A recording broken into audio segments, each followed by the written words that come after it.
5절을 보면은 그 7교회 사이로 이제 그게 나가는데 7교회 예배소 교회부터 이게 나간다고요. 이제 7교회 가운데 예배소 교회부터 나가는데 요거는 이제 아페수스라고 그래가지고 요거 헬라어로 이제 아페수스인데 이게 이제 인내란 뜻이에요. 이게 인내란 뜻인데 근데 이제 로마 제국의 이제 통치하에 아시아의 수도 아시아도의 수도였어요. 원래 이 예배소라는 지역이. 근데 이제 그래서 내가 이제 요거를 이제 의미상으로 이제 인내는 모든 사유와 이제 신앙의 중심이다 그렇게 옛날에 쓴 적이 있는데 신앙의 중심이 인내다. 근데 이제 우리가 사람이 인내할 수 있는 여지가 없어요. 원래는 사람은 뭐냐면 결국은 우리가 이제 말씀에 의해서 두드려 맞고 두드려 맞아가지고 무한한 체념에 들어가는 거예요. 우리는. 그러니까 인내라는 거는 뭐냐면 내가 뭘 하고 있다라는 거잖아요. 이게 내가 뭘 참고 있다라는 거를 이제 생각하는 건데, 하나님은 그런 걸 원치 않으세요. 이제 나중에 이제 하나님은 뭐냐면 우리에게 어느 지점까지 밀어내냐면, 그 희망마저도 없는 지점까지 밀어낸다고요, 이제. 예. 희망마저도 끊어진 상태까지 우리를 밀어낸다. 예. 그래가지고 나중에 모든 그 소망이 다 끊어진 자리까지 우리를 밀어내요. 거기까지. 예. 그래가지고 이제 자기가 이제 꿈꿔왔던 모든 그 장자의 속성들이라든가 이런 것들이 다 끈을 놓게 되는 단계로 간다고요. 원래 육신의 죽음도 뭐냐면은 정신의 끈을 놓을 때 육신의 죽음이 이루어진다고요. 정신의 끈을 놔버린다고요, 결국.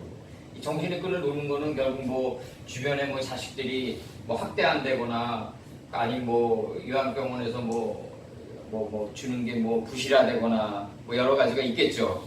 여러 가지가 그런 것들이 있겠지만은 그리고 뭐 여러 가지 뭐 상실과 배반 속에서 마지막으로 이제 뭘 놔야 된다는 그 정신적인 끈이 결국 죽음으로 이끄는 건데 이 정신의 이 인내라는 건 뭐냐면 우리가 인내하고 있다는 것조차도 이게 사치다.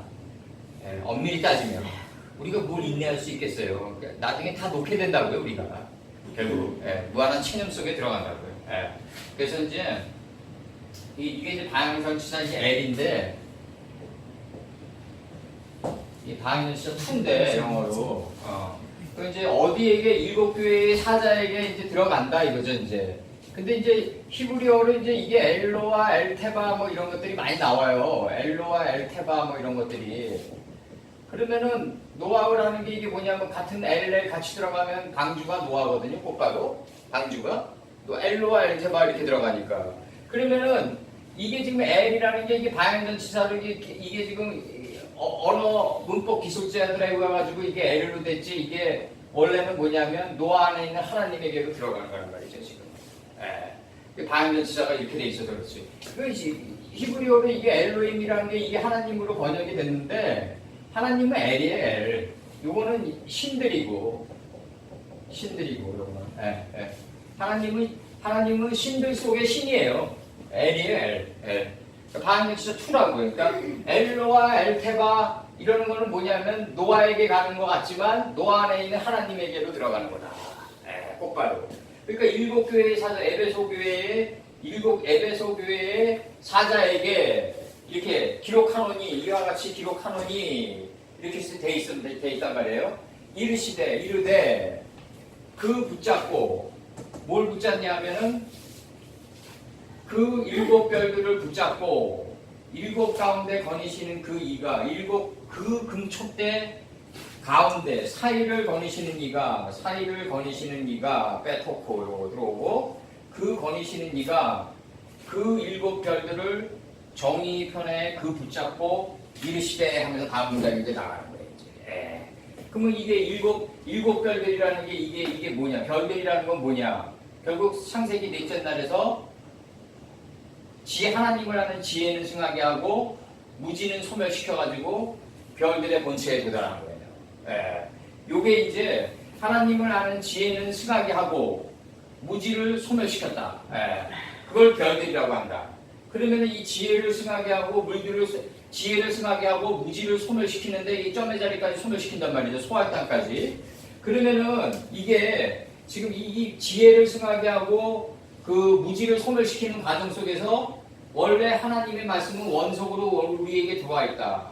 이 원석의 금으로 들어와 있는데 이게 이제 정금으로 발전이 되고 이제 지혜의 정금으로 이제 발전이 되는 거죠. 이 지혜의 정금이 해처럼 이렇게 떠오르게 돼요. 이제 아르박사스로 해처럼 떠오르요. 우리 안에서 떠오른다고요. 기억으로 떠오르게 돼요. 그럼 떠오르면은 몸으로 나가게 돼요. 이 스보임으로. 이 네 단계를 거쳐야지 진정한 금촉대가 된다. 그러니까 하나님의 말씀은 원래 자하인데 이거는 우리가 가불로 받은 거예요. 66권이 우리 안에 들어와 있는데 이거는 우리 게 아니란 말이죠. 들어와 있는데 우리 게 아니에요. 내가 항상 얘기하지만 이건희가 우리한테 100만 원을 가불로 주면은 한 달 동안 일해야지 그게 내 돈이 될 거 아니에요. 그러니까 이거 가불로 받은 거란 말이죠. 그럼 나머지 가불로 받기 위해서는 가불이 아니고 내 돈이 되기 위해서는 이거 세 단계를 경작을 해야 된다고요. 이 세 단계를 경작을 해야 된다는 거죠. 그래야지 진정한 내게 된다. 이 지혜의 정금이 이게 어디서 나오냐면 창세기 1장 4절에 나온다는 거예요. 파이아로 엘로임 에트아오로 키토. 하나님이 보시기에 좋았더라. 이 하나님 보시기에 좋았더라거든요. 이 하나님 보시기에 좋았더라의 이 지혜의 정금이 이제 다음 문장이 뭐냐면 빛과 어둠을 나누기 시작한단 말이죠. 창세기 1장 4절로 계속 3, 4절로 들어가면 빛과 어둠을 나누면서 이게 떠올려진단 말이죠. 계속해서. 오늘 뭐 내가 저기 우리 이전 사님께 뭐라고 그랬지만 어저께도 내가 좀 그런 게 있었어요. 어저께도 인쇄소에서 내가 나오는데 어저께 내가 이제 우리 또 수원에 또 어떤 또 아는 저기 권사님이 또 시어머니가 돌아가셨고 그래서 약간 가야 되냐 말아야 되냐 막 그런 갈등도 있었고 그러면서 이제 인쇄소를 나오는데 짱때리가 쏟아지니까 이게 책이 확 쏟아지는데 내가 지금 솔직히 얘기할게. 그때 당시 내 감정이 뭐였냐면 내가 이 길을 가야 되나 하는 생각이 들더라고요. 내가 이게 몇십 년 만에 처음 온 생각인데 이런 길을 내가 가야 되나. 그러니까 이런 것들은 좀 알아서 해야 되지 않나. 이런 생각이 들면서 차라리 그냥 내가 책 한 권 넘겨줄 거야. 여러 가지만 갈등이 오더라고 맞다. 거기서. 그래서 오늘 내가 이제 이렇던 사람 만났을 때 또 이제 이게 영어돼 있으니까 안 가져간다 그러니까 또 내가 발끈한 거라고. 그 발끈했는데 내가 거기서도 발끈 안 하면 그럼 내 의인이냐? 난 그렇게 생각 안 해요. 그렇게 생각 안 하고 내가 거기서 발끈 안 하면 발끈 안 하고 나를 죽이면 내가 그러면 의인이냐? 그게 아니라 내가 한 사람을 위해서 최선을 다하면서 왔던 길은 얘기해 줘야 될 사람이 있더라고. 지금 못 이해하더라도 얘기해 줘야 될 그 필요성은 있더라고. 내가 그 비 오는 날 그걸 들고 그 택시를 기다리는 데서 책이 쏟아지는데 사람들이 쳐다보는데 그걸 주워 담는 내 심정은 어떻겠어요? 그러니까 그런 게 오면서 이걸 한 권을 건진 거야 내가. 한 권을 건지고 내가 그걸 건져가지고 그것도 맨 위에 올려놨으니까 그나마 들려졌지. 그래서 오늘도 젖을까 보다 여기다 싸가지고 왔어 내가. 그러면서 이제 딱 거부하니까 내가 순간에 이게 브리스 족속이 올라오는데 그럼 어저께 감정의 연장이 계속 올라오는 거잖아요. 그런 것들이 올라오면서 내가 이제 한 가지 요즘 와서 느끼는 게 뭐냐면 나는 이 길을 안 가도 된다고. 솔직히 안 가도 되는데 좀 나는 그런 거 하나는 부탁하고 싶어요. 한 사람이 한 사람에게 최선을 다하면은 그걸 좀 받아들이는 좀 자세가 있어야 될 것 같다는 생각이 들더라고요. 여기 있는 분들에게 내 얘기하는 게 아니라 지난날에 이렇게 노정을 이렇게 살펴보면은 그게 가장 안 된 집단이 목사 집단이에요. 근데 인정해 내가 일학전사는 내가. 그러니까 내가 어떤 행동을 하면은 나름대로는 하나님 말씀이 두려워가지고 내가 나간다고요. 내가 온전해서 나가는 게 아니라 하나님 말씀이 두려워서 나가는 거라고요. 내가 큰 데미지를 먹을까봐. 그럼 내 아버님을 모시는 것도 마찬가지예요. 내가 하나님 말씀이 두려워서 나가는 거라고. 내 아버님을 모시고 싶어서 모시는 게 아니라 하나님 말씀이 두려워가지고 그 후폭풍이 두려워서 나가는 거라고요. 내가 솔직히 얘기하는 거예요. 내가. 그러다 보니까 어떤 현상이 나오냐면 아버님한테 배울 것도 많더라고요. 내가 솔직히 아버님한테 배울 것도 많고 또 그러고 내가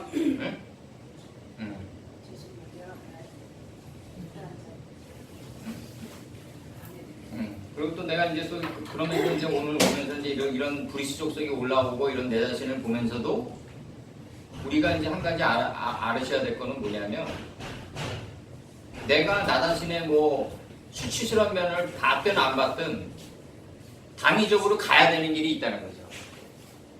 네, 우리는 가야 되는 길이 있어요.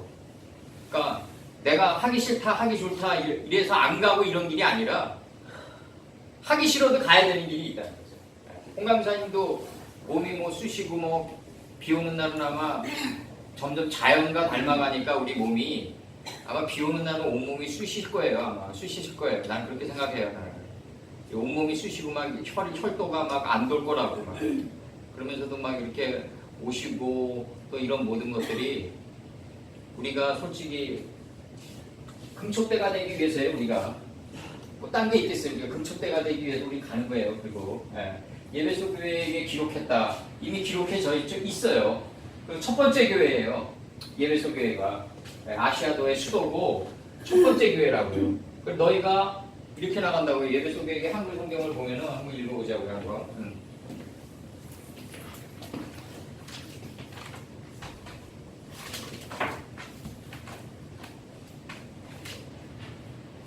요한계시록 2장 1절.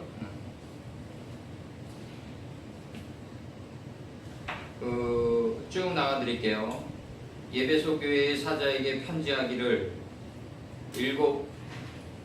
오른손에 7뼈를 붙잡고 7 금촉대 사이를 거니시는 이가 가라사대 내가 내 행위와 수고와 내 인내를 알고 또 악한 자들을 용납지 아니한 것과 자칭 사도라 하되 아닌 자들을 시험하여 거짓된 것을 내가 드러낸 것과 네가 참고 내 이름을 위하여 견디고 게으르지 아니한 것을 아노라. 하나님이 이게 이제 예수님이 우리에게 대화하는 방식이더라고요. 우리의 장점을 먼저 얘기하고 그 다음에 책망이 나가더라고요. 이런 방식을 배워야 되는데 끊임없이 견지해 나가야 되는데 이제 우리가 흩어질 때가 있죠. 이제 너를 책망할 것이 있나니 너의 처음 사랑을 버렸노라. 이 처음 사랑이 뭐냐면 태초의 사랑이란 말이죠. 하나님은 매 순간 태초예요. 그러면 태초에 하나님이 천지를 창조했다 이거죠. 창세기 1장 1절에서 다 창조했어요. 그럼 우리가 여기서 요한계시록 2장 1절을 지금 공부하고 있어요. 그럼 여기가 태초인 거예요. 2장 지금 이 순간에 여기가 우리가 태초라고요. 그럼 창세기 66번이 요한계시록 2장 1절을 중심으로 모이게끔 돼 있다는 거죠. 이게 처음 사랑이에요, 우리한테. 이게 처음 사랑이에요. 오늘 이 순간에 배우는 게 태초고 처음 사랑이다.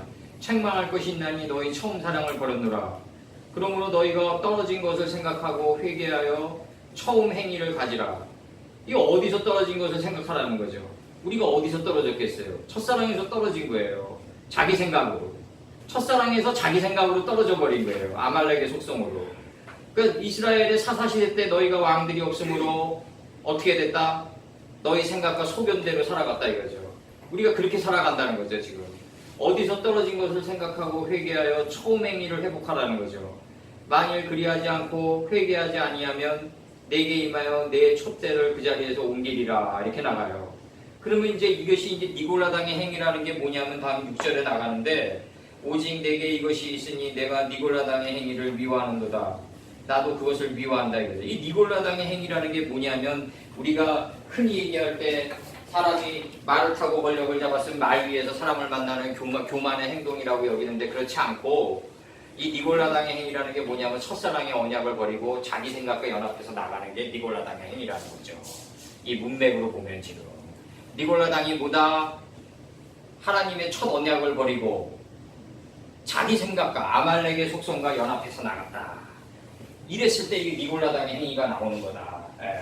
그래서 여기서 자기 생각과 연합해서 나가지 않고 우리가 하나님의 말씀, 이 원석을 받으면은 이 원석을 받으려면 교육을 받아야 된다 이거죠. 이게 자하부 단계가 이 자하부가 들어올리려면 반드시 외부로부터 진리를 실현하는 교사를 통해 가지고 66권이 전달이 돼야 돼요.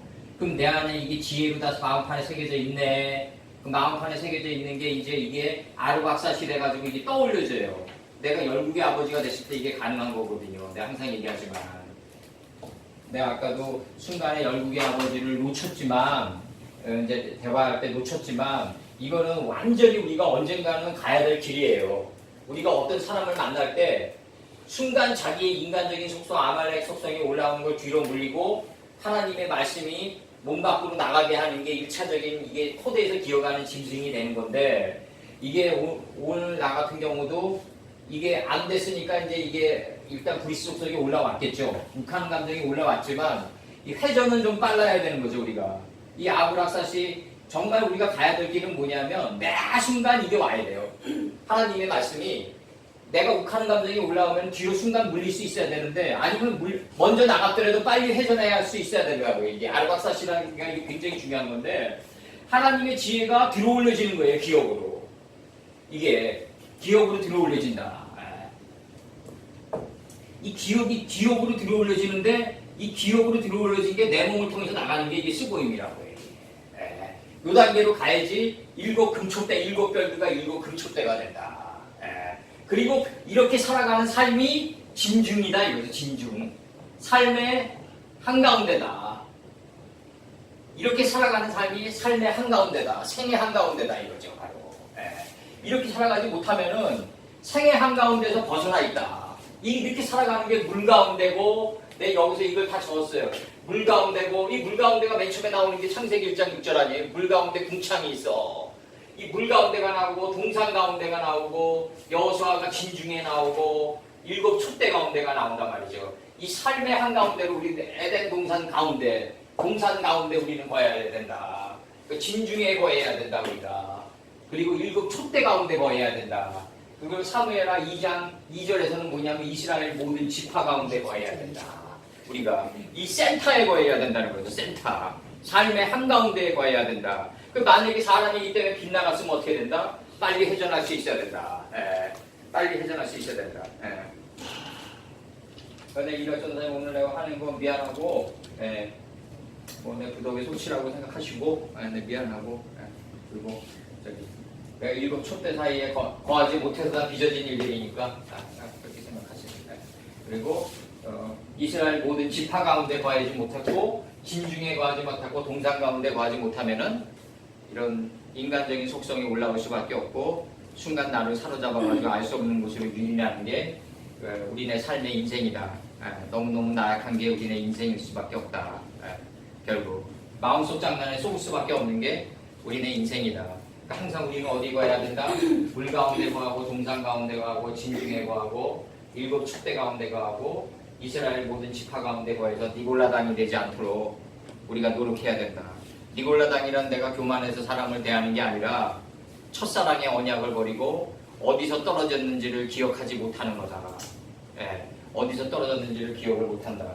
요한계시록에서 아까 이게 나가는 게 뭐냐면 요한계시록 2장 5절에서 그러므로 너희가 어디서 떨어졌는지를 생각하고 회개하여 처음 행위를 가지라. 만일 그리하지 않으면 회개치 아니하면 내가 네게 임하여 내 촛대를 그 자리에서 옮기리라. 주님이 뭘 옮기시겠어요. 사랑이신데 우리가 왔다 갔다 하는 거지. 베드로가 주여 어디로 가시나이까 그러니까 예수님은 갈릴리에 원래 계셨잖아요. 그 베드로가 왔다 갔다 하니까 지가 옮긴 거지. 예수님의 사랑이 뭘 옮기시겠어요. 그분은 영원한 사랑이시고 변하지 않는 소금 언약이시고 소금 기둥이신데 우리가 그 첫사랑의 언약을 버리고 왔다 갔다 한 거죠. 우리가. 그래서 여기서 어디서 떨어졌는지를 생각하고 회개하여 처음 행위를 가지라. 그 2장 5절을 이제 저기 거기다 컴퓨터에 시켜놔요. 창세기 요한계시록 2장 5절을 창세기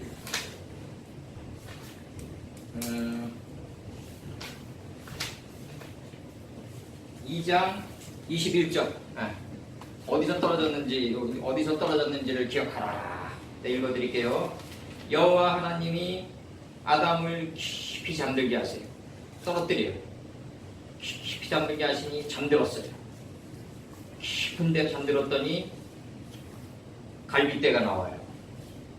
이게 떨어졌다, 잠들었다, 이 떨어졌다라는 표현이 뭐냐면 빨팔이라는 이 동사가 나팔 동사가 맨 처음에 나오는데 2장 21절에서 히브리 원판으로 이게 떨어지는데 어디로 떨어지냐면 이게 현실 속에서 어떻게 되냐면요. 잘 나가던 사람이 인생의 슬럼프에 빠지는 거예요. 그래가지고 깊은 잠에 빠지는데 인생의 슬럼프는 항상 우리같이 말씀 깊은 사람들은 매 순간 다가오는 걸 감지할 수 있기 때문에 힘들어요. 그래서 우리가 때론 좀 날카로워지고 좀 이러는 게 다른 사람들보다 그걸 감지할 수 있기 때문에 그래요. 빨리빨리 감지할 수 있기 때문에 순간 이게 우리가 좀 날카로워지는 게 있다고요. 여호와 하나님이 아담을 깊이 잠들게 하시니 잠들매 그가 갈빗대 역경과 고난 속에서 하나를 취했어요. 역경과 고난 속에서 하나를 취했다. 이 하나가 뭐겠어요? 태초의 뜻이에요. 하나님의 태초의 뜻이고 이 하나를 취했단 말이에요. 역경과 고난 속에서 하나님과 갈빗대 속에서 하나를 취했는데 그 하나가 뭐냐면 용과 라일라를 시간과 역경과 고난을 통과하면서 하나님과 인식과 분별이 하나로 일치된 지점에 들어가는 거예요. 이게 일치된 지점에 들어갔더니 그 안에 뭐가 있냐면 복음이 있는 거예요. 빠살라 살로 대신 집어넣었다 이렇게 표현하는 거예요. 이 살이란 건 뭐다? 뼈 중에 뼈의 완성이다. 뒷문장이 나와요. 이제 여호와 하나님이 아담에게 취하신 갈빗대로 여자를 만드시고 갈빗대 하나로 여자를 만드신 거예요. 그리고 이끌어 아담에게로 들어오게 하신다 이거죠. 그러면서 뭐라고 그러냐면 하나님이 가로되 이는 내 뼈 중에 뼈요 살 중에 살이라 이렇게 나가요. 뼈 중에 뼈가 뭐냐면 하나님의 말씀을 묶어버린 거예요. 뜻을 묶어버리니까 살 중에 살이 돼버린 거예요. 이게 뭐냐면 물 가운데가 동산 가운데가 되고 동산 가운데가 진중해가 되고 진중해가 일곱 축대 가운데가 되는 거예요. 이게 결국 뭐냐면 삶의 한가운데가 돼야 된다 이거죠. 그래서 하나님의 말씀과 갈빗대 하나가 하나님의 말씀과 하나로 일치된 삶을 사는 게 동산중앙이다 이거죠. 바로 하나님의 말씀과 하나로 일치된 삶을 사는 게 동산중앙이고 진중이고 일곱 촛대사이고 이스라엘 모든 지파 가운데 한가운데다. 여기가 삶의 중앙이다. 생의 한가운데다 이거죠. 여기가 하나님의 갈빗대 하나로 일치된 삶을 살아야 된다. 갈빗대 하나여야 된다 이거죠. 엘리야의 머리맡에 물병 하나 있단 말이죠. 엘리야의 머리맡에 물병 하나 있어요. 잘 봐요. 엘리야의 머리맡에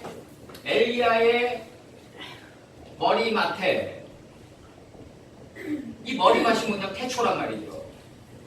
물병 하나가 있어요. 엘리야의 머리맡에 지혜의 물병 하나가 있는데 그게 태초랑 하나가 된단 말이죠. 이게 엘리야의 머리맡에 물병 이러면 안 돼요. 의미가 없어요. 엘리야의 머리맡에 물병 하나여야 돼요. 갈빗대 하나여야 돼요. 갈빗대 하나여야 된다고요. 역경과 고난을 통해 가지고 하나님과 하나가 돼야 돼요. 요거를 뭐라 그런다? 한자로 일심이라고 한다 이거죠. 일심이라고. 요거를 히브리어로 뭐라 그런다? 헤브론이라고 한다 이거죠. 헤브론. 헤브론이라 하나님과 나와 하나로 일심이 돼버린 그 자리가 진중이고 일곱 촛대 가운데고 동산 가운데고 물 가운데다 이거죠. 바로 여기서 먼저 가면 생애 한가운데가 안 되는 거예요. 바로 그러니까 엘리야의 머리맡에 물병 하나여야 된다. 갈빗대 하나여야 된다 이거죠. 바로 이렇게 돼야 돼. 이렇게 되면 뭐가 이루어지냐면 일심이 이루어진다 이거죠. 일심. 하나님과 나와 같은 마음을 갖게 된단 말이죠. 요 자리가 어디냐면 헤브론 땅이란 말이죠. 히브리어로. 요걸 가지고 있어야만 뭐가 된다? 일곱 촛대 가운데가 된다 이거죠. 일곱 금촛대 가운데가 된다. 이게 굉장히 중요한 거라고. 생애 한가운데다 이거죠. 생애 한가운데가 된다. 생애 한가운데가 된다. 그래서 우리는 그래서 이게 제7일에는 성을 7번 돌며 제사장들은 나팔을 불며 이 나팔이 뭐예요? 내 안에서 지혜의 문이 7월 그달 17일 날 비풍의 샘들이 터지고 하늘의 창들이 열리니까 내 무지의 산이 무지와 탐욕과 욕망의 산이 다 잠겨버려요. 그리고 다시 올라온 이 산봉우리가 이게 태초란 말이죠. 방주는 어디가 닿는다? 요 산봉우리들에가 닿는다 이거죠. 바로 내가 유튜브 강의 때도 얘기했지만 이 산봉우리가 뭐다? 바로 수분이 나가는 자리란 말이죠. 내가 장자의 속성이 죽고 욕망과 탐욕의 모든 산들이 죽고 새로 솟아난 이 산봉우리, 이 산봉우리가 태초다 이거죠. 여기에 방주가 다 닿는단 말이죠. 노아의 홍수 때 방주가 이 산봉우리에가 닿아요. 요게 바로 물병 하나다 이거죠. 일심의 자리다 이거죠. 헤브론 땅이다 이거죠. 생애 한가운데다 이거죠. 일곱 촛대 가운데다 요 자리가. 요 자리가. 그러니까 지금 이거를 지금 이렇게 그래야지 일곱째 날을 통과하면서 10번의 밝힘이 나온단 말이죠. 이게 10번의 밝힘이 나와요. 이게 아마르가 10번 나오는데 이 10번 나오는 게 금띠를 누리게 된단 말이죠. 우리가 이게 열왕기 하를 보면은 나아만 장군이 뭐라 그런다? 이 요단강에서 물을 7번 씻으니까 10번의 의복을 취한단 말이죠. 이 10개의 금띠를 누리게 되는 거예요. 다 똑같은 거예요. 이 금띠가 단순한 금띠가 아니라 자하부에서 토부에서 아르박스에서 스모임의 금띠 아니에요. 이게 이 금띠를 누리게 된다는 거죠. 단순한 금띠가 아니라. 그러니까 내가 항상 얘기하지만 이 그달 17일 날 지혜의 물이 터져가지고 내 안에서 지혜의 물이 터져가지고 이 금왕과 탐욕의 하루 아라라산이 잠궈버리고 다시 솟아나는 이 산봉우리의 방주가가 닿는 요 자리가 뭐다? 갈빗대 하나의 자리고 물병 하나의 자리고 하나님과 우리와 이식과 분별이 하나로 일치된 일심의 자리고 요 지역이 형상적으로 드러난 게 지금 중동 때 헤브론 땅이다. 그리고 요한계시록에서는 7 금초대 한가운데다 그러고 생의 한가운데라고 그런다. 바로 요 자리가. 요 자리에 우리가 거해야 된다. 요 자리에 거해야 된다. 그렇지 않으면 자꾸 마음속 장난에 쏘가버린다 이거죠. 이랬을 때 진정한 인내라는 게 예배소 교회에게 주어진 이 인내라는 명성이 주어진다는 거죠. 이랬을 때 이거 사람의 힘으로 도달할 수가 없다는 거죠. 사람의 힘으로 도달할 수가 없고 하나님의 말씀에 의해서만 오로지 도달할 수가 있다. 이 인내는요 우리가 인내한다고 생각하는 순간에 인내가 아니에요. 여기서 노자가 얘기한 거 하나 끄집어 올리자고요. 열국 그 양반도 열국을 어느 정도 소유하고 있는 양반이니까 우리가 한 여인을 사랑한다라고 입으로 시인하는 순간에 대기 속에 흩어진다는 거죠. 사랑은 대기 속에 없어져 버린다는 거죠. 내가 인내한다고 얘기하는 순간에 인내는 대기 속에 흩어지는 거예요. 우리가 하나님이 우리에게 바라는 건 뭐냐면 무한한 체념을 바라는 거예요. 이 물에 의해가지고 수장돼가지고 다시 올라오는 산봉우리에 이걸 가난다고요. 이 무한한 체념 속에서만이 가능하다고요. 내가 뭘 하고 있다는 생각조차도 없어져 버려야 된다는 거죠. 그러니까 내가 어저께도 이게 책들 보면서 이게 확 올라오는 게 뭐냐면 결국 내가 누군가를 위해서 봉사한다는 그 생각이 마음속에 있기 때문에 그런 게 올라오는 거예요. 그 짐승의 속성으로 올라오는 거예요. 그러니까 그런 것마저도 없어진 상태가 인내고 이 인내라는 거를 내가 자꾸 좀 이게 헬라니즘적인 단어라고 생각하는 게 뭐냐면 무한한 체념 속에 우리 들어가야 된다. 아브라함이 이삭을 바치고 모리악산으로 갈 때 이 마음으로 갔을 거다. 무한한 체념의 마음으로 갔을 거다. 인내한다면서 가진 않았을 거다. 무한한 체념의 마음을 가지고 그는 갔을 것이다. 그래서 우리가 오늘 공부하는 거는 이게 자하고 토부 아르박스 스고임의 빛을 거치면서 7 금촉대를 가리키면서 금촉대 가운데라고 그런다고요. 여기서 빼토크 쉐바가 들어온다고요. 여기서 7 그 금촉대 가운데 여기서 뭐 하나는 죽이고 그 7 금촉대들 가운데 이게 1장 6절에 나오는 빼토크 한 마리만이에요. 이게 그 물들 한가운데 궁창이 있는 거 아니에요. 와키아가 확장하는 것이 있는 거 아니에요. 뭐 어떻게 확장되냐를 알아야 될까요? 물 가운데 궁창이 있단 말이죠. 궁창이 확대하다잖아요. 확장하다. 확장하다. 편철 아니에요. 이게 편철. 편철. 확장하다단 말이에요. 확장하다. 어떻게 확장하냐? 자하부, 토부, 아르박사, 스보임으로 확장돼 나간다. 이렇게 나가면서 우리는 뭐다? 어떻게 발전돼 나간다? 우리는 이렇게 발전돼. 물 가운데, 동산 가운데, 진중의 7 촉대 가운데, 이스라엘 모든 지파 가운데 거하는 일심의 자리에 들어간다. 우리가 하나님과 우리가 하나로 일치된 지점에 들어간다. 일심, 마음이 하나여야 돼. 마음이 하나님과. 그래야지 너가 나 닮은 사람이라고 인정한다고. 외모만 닮으면 뭐예요? 의미가 없는 거지. 요즘 성형 기술이 발달돼가지고 외모는 얼마든지 닮게 할 수 있어요. 마음이 하나여야 된다. 일심이 돼. 헤브론 땅에 거해야 된다. 여기가 헤브론이 뭐예요? 기랴라로 봐. 다툼과 분쟁이 끊어진 자리. 내 안에도 다툼과 분쟁이 끊어진 자, 그 자가 가장 큰 자다. 이게 여호수아 때 나오네. 헤브론 땅의 기랴라로 봤을 아낙 사람은 가장 큰 자다. 다툼과 분쟁이 끊어진 자가 가장 큰 자다. 그 자리가 바로 다툼과 분쟁이 끊어진 그 자리가 인내했다고 해서 끊어지는 게 아니라 무한한 체념 속에서 이루어진다. 그래서 신앙은 뭐다? 무한한 체념을 수반해야만 신앙인이다 이거죠. 무한한 체념. 그리고 자기 자신을 볼 수 없는 자는 신앙인이 아니다. 자기 자신을 볼 수 있고 무한한 체념에 들어가야지 진정한 신앙입니다. 그래서 내가 이거 에베소서를 인내라고 사전 찾으면 인내로 나와요. 근데 이걸 고쳤다고요. 내가 무한한 체념으로. 이것도 헬레니즘의 인간의 의지가 들어간다는다. 이렇게 보는 거예요. 내가 뭘 참고 있다라는 게 들어가는 그런 거기 때문에 무한한 체념으로 바꿨다. 무한한 체념은 뭐냐면 경수들이 끊어진 거거든요. 사람. 인간의 모든 경수들이 끊어진 자입니다. 그 마음자이다. 그리고 오늘 기도하시고, 기도하시고 들어가자고요. 기도하시고, 오늘 그 요한계시록을 나가면서 그 일곱 촛대와 그 일곱 촛대 가운데라는 이 단어가 결국 물 가운데고 진중이고 동산 가운데고 이스라엘 지파 한가운데이니 저희들의 그 삶이 하나님과 그 하나로 일치된 인식과 분별이 하나로 일치된 그 일심으로 된 그 헤브론 땅에서 저희들이 삶의 한가운데 동산 한가운데 그리고 진중에 거할 수 있는 그러한 인생의 발걸음이 될 수 있도록 도와주시옵소서. 거룩하고 거룩하신 우리 주 예수 그리스도 이름 받들어 기도드렸사옵나이다. 아멘.